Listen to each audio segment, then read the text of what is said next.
Hello, fellow Rotarians. I'm Cedric Hill, and it's my distinct honor to serve as your club's president for the Rotary year 2022-2023. As we move into the next year with the challenges our world faces, I'd like to call us to be a club of even more action, impacting our community, nation, and world with the same fierceness and intention Rotary has always exhibited. Thank you for your service to Rotary. This is our home club. To the community and world that we face, let's together imagine Rotary.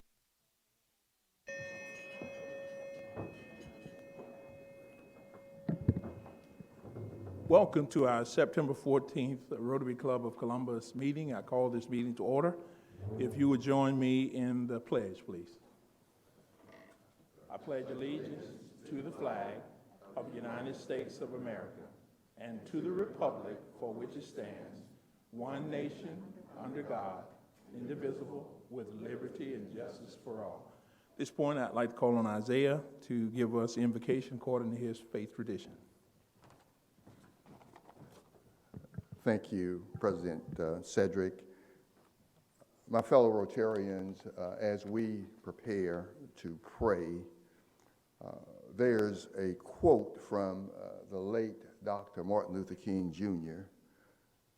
The richer we have become materially, the poorer we become morally and spiritually. We have learned to fly in the air like birds and swim in the sea like fish, but we have not learned the simple art of living together as brothers. I believe God wants us to love each other and live together as brothers and sisters. Please join me in prayer. Heavenly Father, we pause today to first say thank you. Thank you for life, for health and strength. Thank you, O Heavenly Father, for family and friends and loved ones that we often take for granted. And God, if our hearts are not right today, we ask you, O Heavenly Father, to fix our hearts. Bless us with love, that we will love as you love. Let us show patience, tolerance, kindness, and caring for all. Now, Lord, thank you for this meal that has been prepared for the nourishment of our bodies. In your Son, Jesus' name, we pray. Let us all say amen. And please, let's not forget the cans.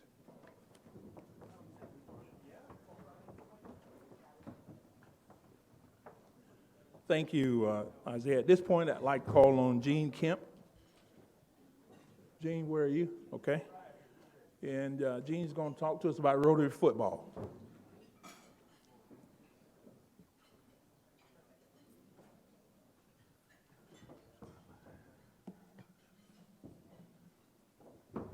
Well, hey, how's everybody doing today? And Haley, how are we doing on Rotary football? We're doing pretty good. However, there's a lot of you out here who have not signed up yet. We're going to miss out on some great fun. You've only missed about 2 weekends, so please, those green forms, all you got to do is write your name on there and the team you want to go. And you're like, Haley, I don't watch football. It's okay. You can join, and it's going to go through the Rotary Foundation. And if you want to, you can tag team with somebody else, and y'all can join together. So I want to see those numbers go up just a little bit. We're about 40 players right now, so we need a few more. Can y'all do that for me? Okay, yeah. All right, so I just want to go real quick. All the top 10 teams are currently, is this right? Undefeated. All right, so number 10, Arkansas. Number 9, Kentucky. Number 8, Oklahoma State. Number 7, USC. Number 6, Oklahoma. 5 is Clemson. 4 is Michigan. 3 is Ohio State. Who do we think number 2 is? Alabama. And number 1, UGA. Thank you, Haley. Well, we've got some games going to be in our area this week. Kind of interested to see that. First of all, we've got Penn State is coming to Auburn. We've got a line of 3 on that, so that ought to be a good game. I think there's been a little ticket problem over there, so you might want to get there early or check that out. Another one this week that looks like it's going to be good is Ole Miss going to be playing at Georgia Tech. The line there is 16, so that's might be a little tighter. One of the big games that's going to be in our, well, I shouldn't say the big game, but one of the games that's going to be in our area with regional teams is going to be Georgia playing South Carolina. And I brought in some special prognosticators to give us their update on this score. Who's going first? Joe, you want to go first? Joe's already scored. Yeah, they've already scored, so Joe, go ahead. Happy to talk about the reigning national champion and newly ranked #1 overall team, Georgia Bulldogs. We're going into South Carolina, Columbia. First road game, first SEC matchup for the Dogs. We dismantled Oregon in the first week, 49-3. We had opportunity to move our offensive line alignment around and play some younger players last week against Samford. 33-0. I feel confident in victory, though it's always tough on the road in the SEC. South Carolina's reeling. They've lost some players to injury following the Arkansas game, so defensively they're going to have a really hard time slowing us down. I would anticipate Georgia's going to put up somewhere around 48 points. I would anticipate seeing some second and third stringers in the second half, maybe give South Carolina 10. So 48-10. How many Georgia fans are here? Oh, Lord, how many Gamecocks are here? Fred didn't show up. Okay, I respect all of your words, and I get it.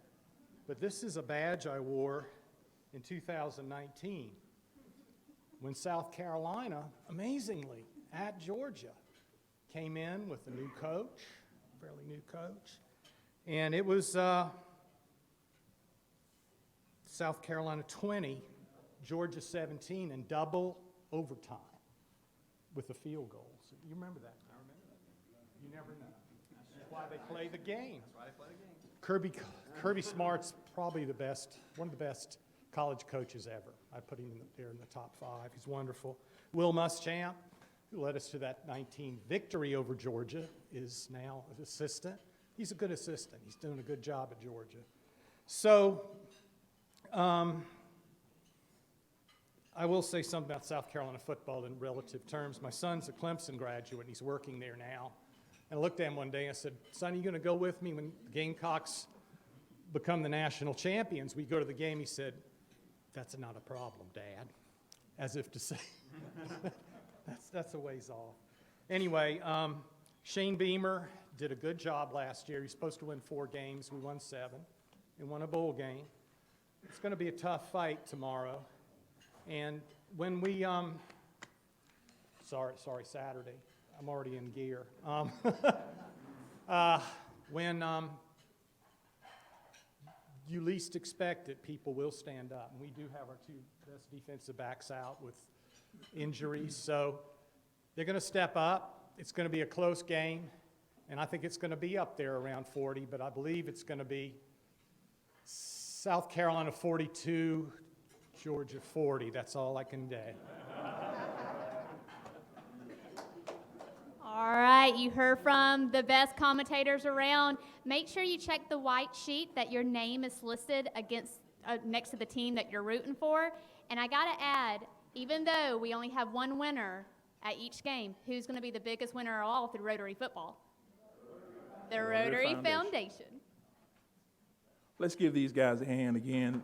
Thank you, Jeannie. Thank you, Haley. At this point, we'll call on Austin Lau to give us our news for today. Austin? Good afternoon, everyone. Here is a look at your headlines. The Queen's passing. At 96 years old and with over 70 years on the throne, Queen Elizabeth II passed away late last week. The United Kingdom is observing a period of mourning causing Parliament and the Bank of England to press pause on daily activities. With the UK's economy in a precarious position, the world will keep an eye on what's next. Railroad strike imminent. Railroad unions and the railroad companies are at a stalemate in their negotiations surrounding pay and working conditions and are headed to Washington for further discussions. President Biden and key officials are hoping to avoid a strike that is penciled to begin on Friday, which would wreak havoc on an already shaky American supply chain. In Georgia news, Warnock and Walker to debate. U.S. Senate candidate Herschel Walker agreed to a debate against incumbent Raphael Warnock. The debate will be held in Savannah on October 14th and will be broadcast across the state. The Dow Jones was up 91 points at noon today. Your weather forecast is a wonderful, abundant sunshine, verbatim from weather.com, with a high of 88 and a low of 64. To end on a light note, apparently today is National Parents' Day Off. I thought that would resonate with a lot of you. So everyone here who is a parent, except for my mom in the back, celebrate accordingly and take the day off. Have a great day.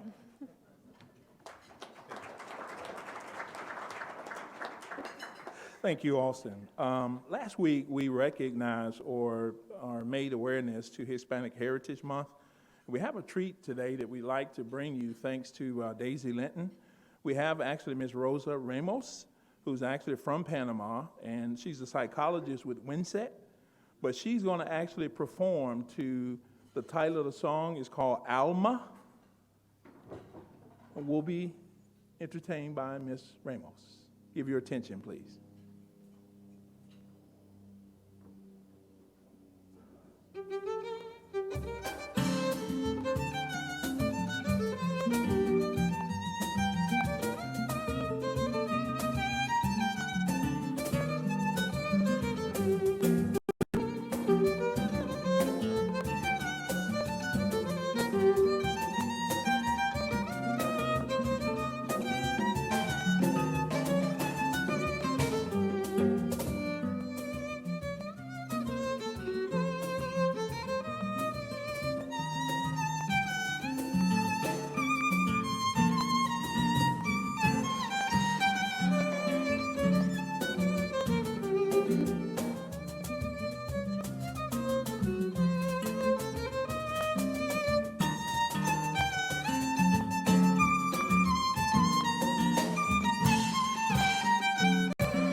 A mí sí me están matando los sentimientos del alma.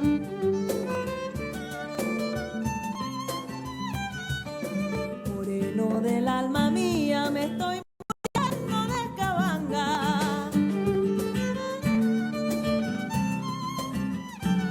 Yo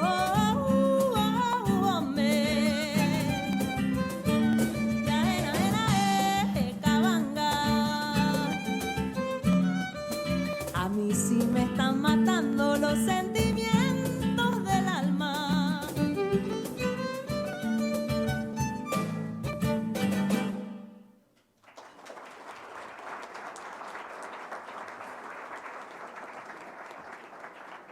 Thank you, Ms. Ramos. And just a reminder that the Hispanic Heritage Festival is this coming Saturday from 12 noon until 9 p.m. And if you will attend, please let Angelica, if you would stand, Angelica, wave your hand so people can recognize you. Let her know if you go by the festival. Let's give her a hand again for a great presentation. At this point, we will recognize our visitors and guests. Past President Lori, if you will do that for us. Thank you, President Cedric. It's hard to follow that. Wow, that was so good. We have several visitors today, so let me just begin. Rotarian John Stacy has with him our Clerk of Superior Court, Danielle Forte. Danielle, so good to see you. And if you would stand and let us recognize you when I call your name. Thank you. And Rotarian and Angelica Rozwadowski, I told her I was so afraid that I would pronounce her name incorrectly. And Angelica has with her Daisy Linton. Daisy Linton is a retired school nurse, but most of all, she says she is an advocate and an ambassador for the Hispanic community. And then we have, of course, Rosa Ramos, who brought us that wonderful, wonderful dance. Thank you again for being here.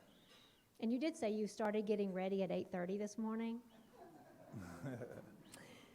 And Rotarian Jimmy Elder has his son Johnny Elder with him. Johnny, it's always good to see you again. Johnny is a financial advisor. And Mr. Britt Hayes has a couple of guests with him, Dr. Patrick Leonard and his wife Jessica. Dr. Leonard is a pastor at Faith Ministries. There you are. At Faith Ministries, he's also a professor. And Jessica is a mental health counselor at New Horizons. So thank you both for all that you do, and we're glad to have you here.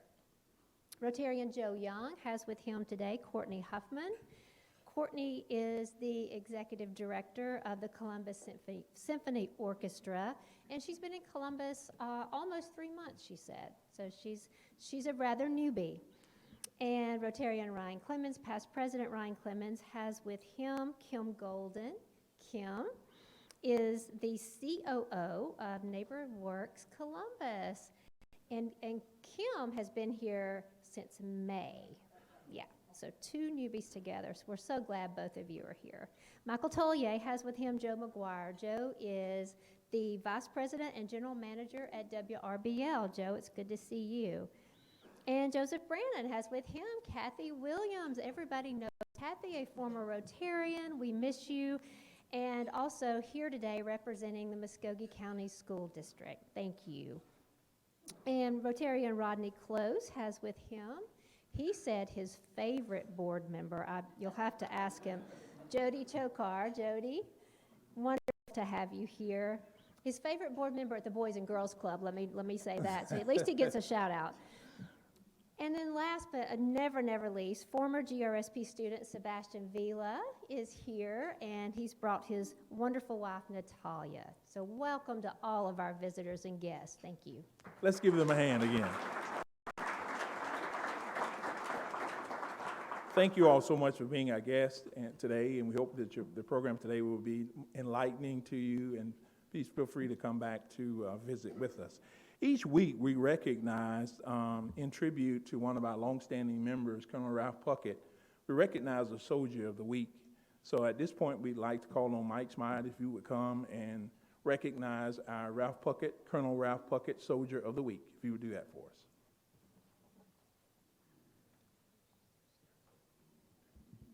Hey, President Cedric, fellow Rotarians, it's my privilege and my pleasure to introduce to you this afternoon Major Joshua Geis. Major Geis is an infantry officer who currently serves as the assistant to the Deputy Commandant at the United States Army Infantry School at Fort Benning. He's had a long and varied career. He's done everything in the Army from being an assistant radio telephone operator all the way up to brigade operations officer. And that's because he had his first 4 years in the Army served in the enlisted ranks as an enlisted soldier. He served as a squad leader, but he's also served as a company commander on 5 occasions.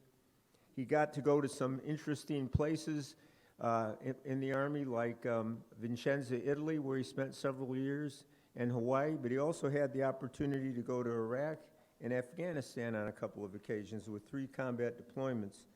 He's been through many, many military courses and schools, to include Ranger School, Airborne School, Air Assault School, but then He also completed the Command and General Staff College, where he also earned a master's degree. Among his awards and decorations are 2 awards of the Meritorious Service Medal and 4 awards of the Army Commendation Medal, and many, many others. He earned the Expert Infantryman's Badge, and he also has, interestingly, the Italian, the German, and the Netherlands Jump Wings. A couple of personal things about Major Geis. He was born and raised in Pennsylvania. He went to Edinburgh University of Pennsylvania and graduated there in 2002 with a bachelor's degree. He went on to serve on the staff as a graduate assistant with the Baylor Bears Division I football team before enlisting in the U.S. Army in 2003. He's married to his wife Karen, and they have 4 daughters ranging in age from 22 to 8, right? So at this time, Major Geis, got a couple things here. First, we got this certificate awarded to you as the Colonel Ralph Puckett Soldier of the Week. And then, oh, here it is. We have this rotary coin that you should keep with you. You know what to do with that. Thank you. And then we have this Passport to the Arts, where you and your wife have the opportunity to go to the River Center, the Columbus Symphony Orchestra, the National Infantry Museum, the Columbus State University Theater Department, or the Springer, and you want to hold on to this certificate, and that'll give you 2 tickets to each of these venues, and I think it's the paid activities at the National Infantry Museum. So that's for you. That's awesome. And then, last but not least, we have this book from Colonel Ralph Puckett, personally inscribed to you there, and also a card that details the actions that he took to be awarded the Medal of Honor. And this particular book was given to you by Rotarian Vernon Humphrey in dedication to the spouses who cared for our families and worried about us while we were deployed on our tours of duty. They surely had as many, if not more, sleepless nights than we did. We could not have been as clearly focused on our critical missions without their love and support. So that's for you also. And please join me in a warm Rotary welcome for Major Geis.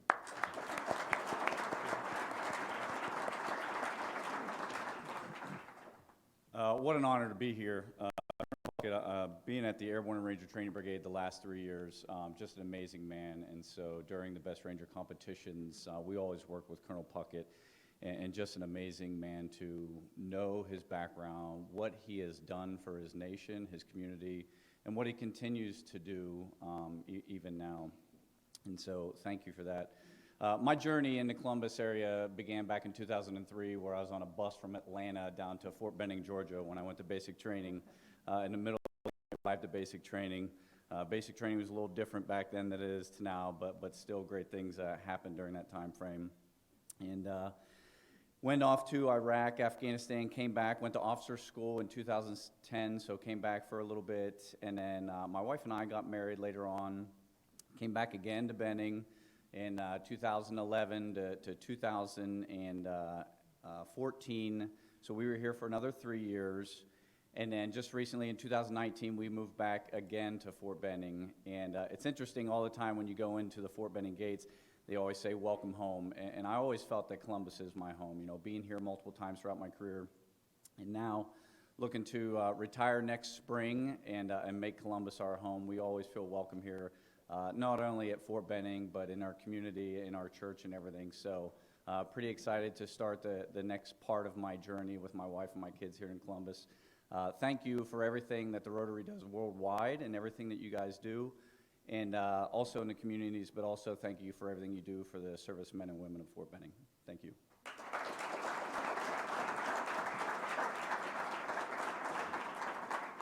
Major Geis, we'd just like to re-welcome you to the club and for you being here today. And we want to thank you for the contributions that not only you make to our country and our nation for us to be safe and secure, but please take back to your comrades on Fort Benning how much we appreciate what you all do, and feel free to come back and visit with us at any point in time. Thank you again. Just a few announcements. Each year around this time, we recognize one of our renowned members, Dan Reed. And the Dan Reed Award comes up, actually we need nominations, will be open up until October the 1st. So as you're leaving, we would ask you to give consideration to nominating someone that is a non-Rotarian that has made significant contributions to this community and to things that are happening around this area. So we would like for you on your way out, if you would do that for us, offer us a nomination, and the presentation for this will actually be on October 25th. Our next breakfast meeting will be this coming Friday, and Eric Spears will be presenting for us.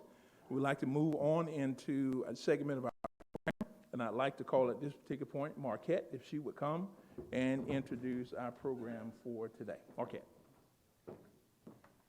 Thank you, President Cedric. The Muscogee Educational Excellence Foundation, which I represent today, has one mission: recognize and reward exceptional teachers in the Muscogee County School District.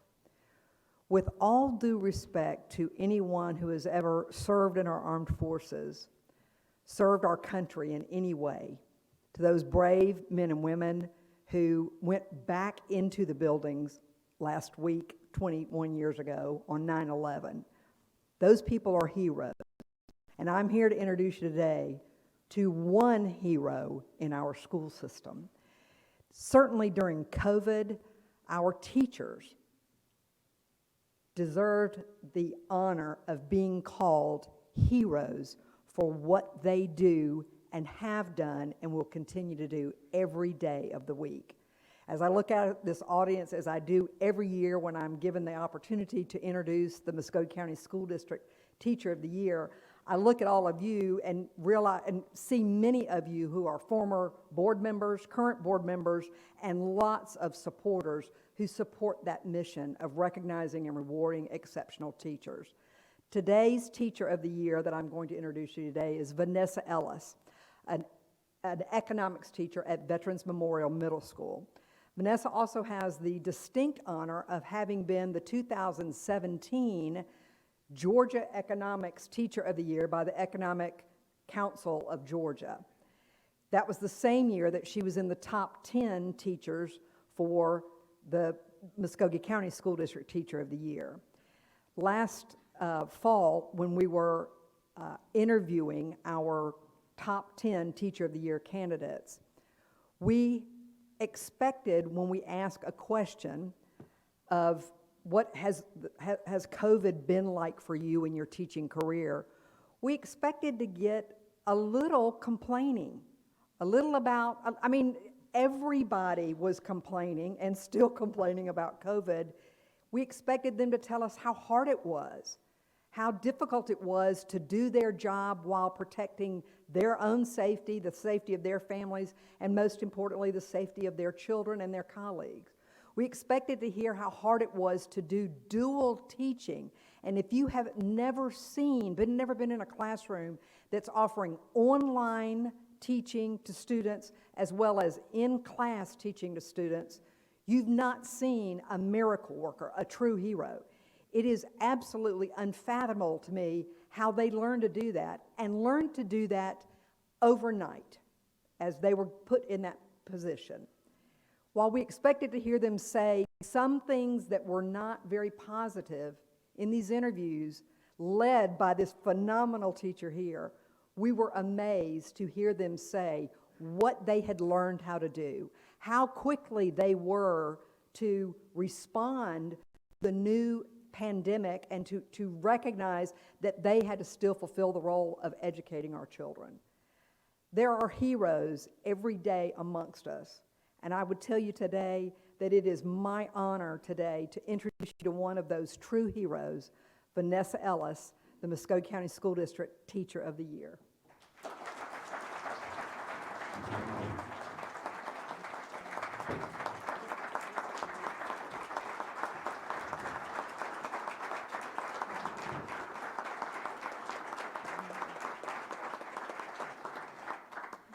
Wow, guys.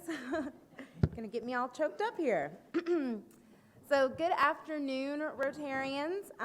What an honor and privilege it is to be here with you this afternoon. Again, my name is Vanessa Ellis, and I'm a social studies teacher at Veterans Memorial Middle School, Go Rangers, and I'm the 2022 Muscogee County Teacher of the Year. Might want to turn that on, sorry. The Teacher of the Year program for Muscogee County is run by the Muscogee Educational Excellence Foundation, more commonly called MEEF, a nonprofit organization whose sole mission is to recognize and reward outstanding teachers in our school district. To reach its mission, MEEF has raised millions of dollars to sponsor the Harvard Fellows Program, the newly created Button Scholars, and the Teacher of the Year Gala. Would any current or past MEEF board members raise your hand so that you could be recognized? Let's give them a round of applause, please.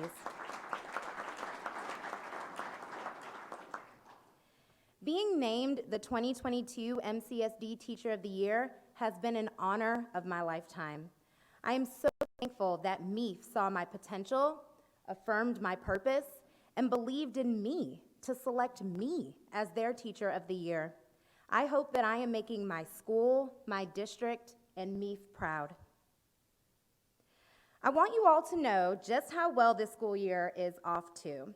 It goes without saying that the last couple of years have been extremely challenging for teachers, students, and families, but it seems like we have reached the light at the end of the tunnel. Starting in the summer, teachers had the opportunity to attend MCSD's Empower Conference, in which teachers, community partners hosted professional development sessions for new teachers, veteran teachers, district staff, and administrators. The word empower is a verb meaning to encourage and support the ability to do something. And what an apt title. Empower is an educational conference organized to provide stakeholders with tools and information to increase accessibility and to help every student achieve success. The goal of this year's conference was to equip all new teachers, veteran teachers, and school leaders with information and implementation strategies that will assist them in helping students to reach their unlimited potential. It's pretty amazing that we have the capacity to host events like this. Did you know that Muscogee County School District is the second largest employer in Columbus, behind Fort Benning and above TSIS and Aflac? MCSD has about 5,500 employees serving 37,757 students across 53 schools. More than 92% of all school-aged children in Muscogee County attend our public schools. What an awesome responsibility we all have in empowering students to achieve success and reach their unlimited potential. This year, I was a presenter and participant in the Empower Conference, and truthfully, I am in awe and humbled by the sheer greatness of the teachers in this school district. The sessions I attended touched my heart, introduced me to new and effective strategies to reach all students, and gave me the opportunity to network with amazing teachers. And I was so proud of those who willingly gave up the last few days of their summer break to show up and learn. It was a wonderful experience, and I left that conference feeling inspired, equipped, and, well, empowered. I received additional professional development this summer thanks to the Muscogee Educational Excellence Foundation.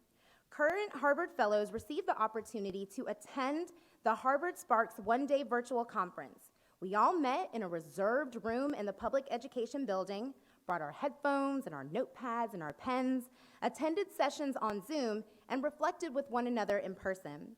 We learned about teens and what they're facing in a digital age. We learned about how to design powerful learning, about good work, what it is, and how to teach it. And we put all of our notes in a shared drive so that we can support other educators with the knowledge that we received. Additionally, MEEF and the Harvard Fellows hosted our first Connecting the Community and Classroom event in early August, a conversation between teachers and community leaders, including Dr. David Lewis, Mayor Skip Henderson, Police Chief Freddie Blackman, Sheriff Greg Countryman, and MCSD Chief Greg Arp. Teachers sent in questions, and Akira Muirborn from Jordan Vocational High School moderated the discussion. It was live streamed on ME's Facebook page and available for all interested stakeholders to view. Personally, I found this event to be very informative and comforting, knowing that our community leaders are working hard to keep our schools safe. I look forward to more of these conversations in the future. Now, this was all before school even started, but the first few weeks of school have been wonderful, truly. Things are starting to feel back to normal, or as normal as things can be these days, right? Teachers are enjoying seeing all of our students' beautiful, smiling faces, and those who continue to wear their masks do so unbothered. There is just this renewed spirit of optimism among administrators, veteran teachers, new teachers, student teachers, district staff. It is truly refreshing. As Teacher of the Year, my message is humanizing education, seeing each other and the students we serve as people, as full humans with lives inside and outside of school, as well as the need to rethink and restructure education in ways that honor the humanity of teachers and students in our school district. One way to humanize our profession is to translate statistics into people, to show that individuals are behind the aforementioned numbers and emphasize the diversity of personal experiences within our school district as well as our commonalities. Another aspect of humanizing education is empathy, the ability to share someone else's feelings or experiences by imagining what it would be like to be in that person's situation. Can you put yourself in other people's shoes? Are you willing to try to understand their context? When we empathize with our community's teachers, students, and their families, we can create more humane environments to learn and work. What a better way to show our humanity than to share the stories and the impact of MCSD employees. I want to first highlight some of my own experiences as a student of Muscogee County in the late 1990s and early 2000s, then talk about what our district and employees are doing for students today. As you listen, I invite you to reflect on your own school experiences as a former student, whether it was in this school district or another one, as well as envision and empathize with the students that we serve. I am a product of the Muscogee County School District and a beneficiary of all that our public schools have to offer, from bus transportation, free and reduced school lunch, music and arts programs, field trips, the public libraries, sports clubs, and of course, I had amazing teachers. This is me when I was a student at Dawson Elementary School from 1999 to 2000. Look at those finger waves. My family and I had just moved to Columbus from Sarasota, Florida. I didn't know a single person when I started in 6th grade, and this was back when 6th grade was still in elementary school. I don't remember all of the specifics of what I've learned that year, but what I do remember is Mrs. Rowe, my teacher, and how she made me feel. Mrs. Rowe was a sweet older woman who welcomed me with her warm Southern hospitality. She knew I was a bright student, but I was shy because I was the new kid. So she encouraged me to join band, the safety patrol, and participate in class. She made me feel loved and included. Thank you, Mrs. Rowe, for being such a welcoming teacher. I went to Rothschild Middle School from 2000 to 2002. My fondest memories of middle school revolve around band. Mr. Reed was our band director, an older, no-nonsense gentleman who took immense pride in his music program. He was the epitome of one band, one sound. Every minute of class time was maximized. From the time we walked into the band room, we set up our instruments, got to work, and played music until the bell rang. Mr. Reed was a master of personalized learning. He worked with individuals to improve our skills, with small groups to strengthen each section, and with the whole band to refine our collective sound. For performances, we would wear the RMS red jackets, and we just looked so spiffy in our uniforms up there on stage. Thank you, Mr. Reed, for being such a disciplined teacher. I attended Jordan Vocational High School from 2002 to 2006. World history was my favorite subject. Mrs. Harrison brought the past alive. She told these stories and captured us and made us want to learn more. Her disposition and passion for history had me hooked.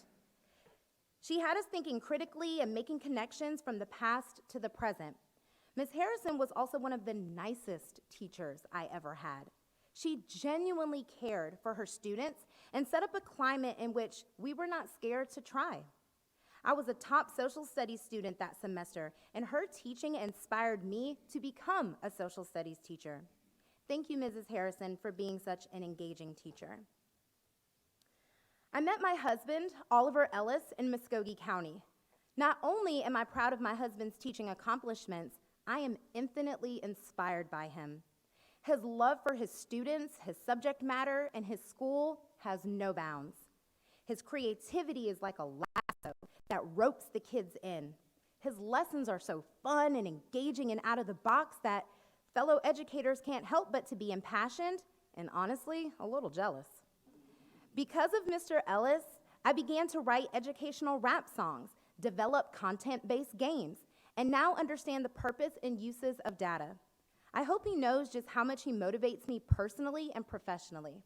Thank you, Mr. Ellis, for being such an innovative teacher. I've had so many positive experiences in Muscogee County.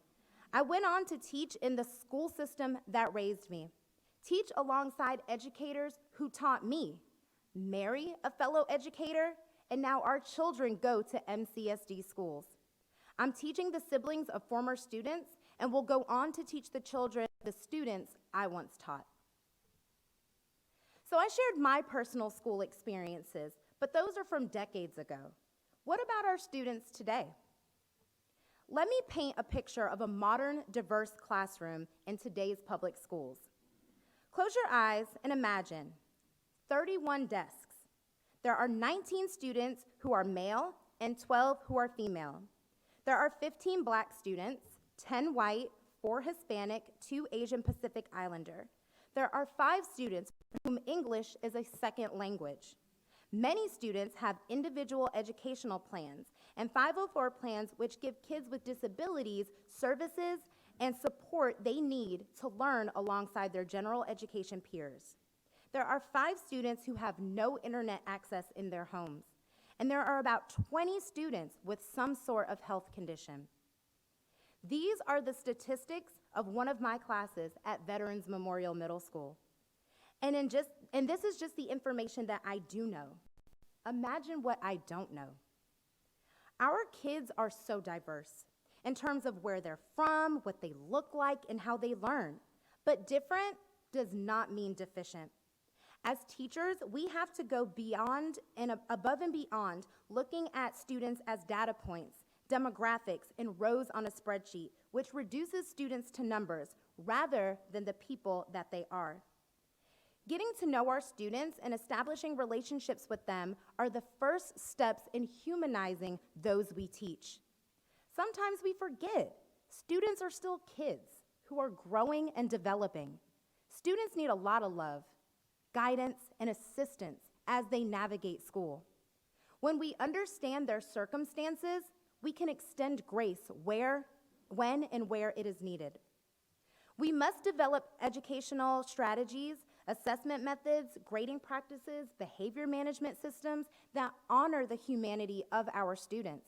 And to humanize education is to personalize it, tailor learning for each student's strengths, needs, and interests, enabling student voice and choice in what, how, when, and where they learn, and to provide flexibility that supports and meets the needs of all students. We want students to take ownership of their learning, to know that how they learn best, to be able to identify where they are struggling, as well as curate and select strategies that best suit them as individuals and as learners. Teachers are working to plan and implement instruction that fosters student voice, choice, engagement, motivation, ownership, purpose, and self-efficacy through student goal setting, progress monitoring, and reflection. The ultimate goal of personalized learning is to align the learning process to student needs, interests, and strengths so that our learners are inspired and equipped to achieve their unlimited potential. We want students graduating from Muscogee County who are not only college and career ready, but life ready. Public schools are the backbone of our society, and that foundational role should not be taken lightly. Sometimes it's easy to discount our impact and think, well, I'm just a teacher. I'm just a paraprofessional. I just drive the bus. I'm just a custodian. But we're not just. We have power in our roles, and with that power, we can empower our students. We make decisions and execute actions that directly impact the children and families of Muscogee County. I encourage you to use your power, prioritize things within your scope of concern, your scope of authority, to make changes in the lives of students. There's a saying, the day you plant the seed is not the day you eat the fruit. We don't always know when the seeds we plant in our students will germinate, and sometimes we don't get to witness the fruits of our labor at all. But we have to have faith that the next teacher, coach, employee, relationship will benefit from our cultivation. And it takes all of us to plant those seeds. Teachers cannot do it alone. The development of the whole child is the responsibility of every Muscogee County School District employee and resident of Columbus. Our students benefit from the efforts of civic groups like the Rotary Club of Columbus. Since 1915, civic-minded citizens have seen the need for leaders to come together and find ways to make our community better. This club remains a strong organization that continues to place service above self. Your club's diversity, with members from all sectors of business, government, military, healthcare, ministry, nonprofit and community organizations, education, and the arts, is a beautiful reflection of the diversity in our city. Each week, you all come together with a shared purpose of learning about how you can be involved in things that matter. No doubt, with education being a top priority, and you leave committed to serving this community and to changing lives. As a teacher, I am especially appreciative of your efforts in increasing literacy in our schools and after-school programs. It takes a concerted effort to develop the whole child. We are a beacon of educational excellence where all are known, valued, and inspired.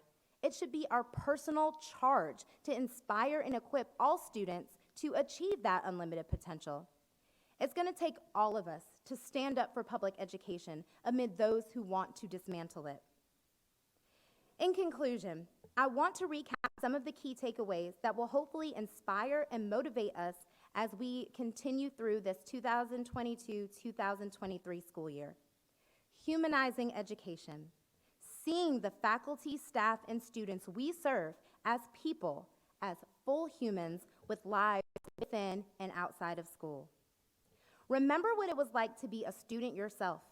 We often think that administrators have forgotten what it's like to be a classroom teacher, but have we forgotten what it's like to be a child or a teenager in school? Empathize with our students by imagining what it would be like to be them in a world of social media, peer pressure, and high academic expectations. We are not just fill in the blank. No matter what your role is in Columbus, you have the power to empower and change lives. Plant those seeds.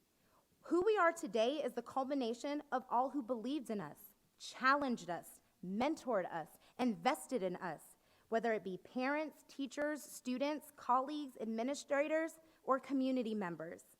We could have never gotten where we are today without their support. I don't know about y'all, but I'm still reaping the seeds from the fruit. I'm still reaping the fruit from the seeds that were sown in me over 20 years ago. And remember the whole child. We have a role in the development and well-being of our students, including everyone in this room. So thank you so much for the opportunity to come and speak with you this afternoon. And if there is anything that I can do to support your organization as Teacher of the Year, please don't hesitate to let me know. Thank you, and enjoy the rest of the program.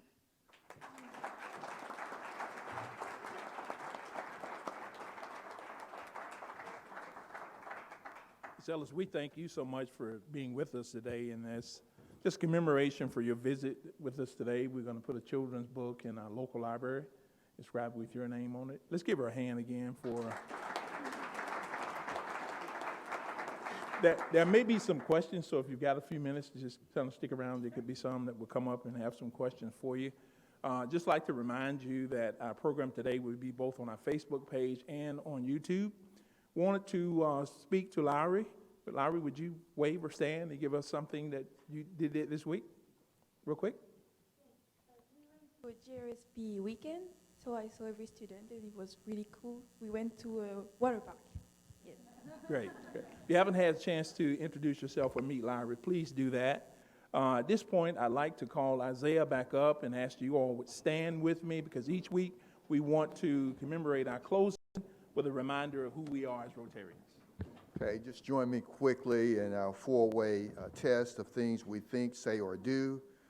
Is it the truth? Is it fair to all concerned? Will it build goodwill and better friendships? Will it be beneficial to all concerned? Thank you, and back to you. With no further business, we at this point stand adjourned. You want to get up?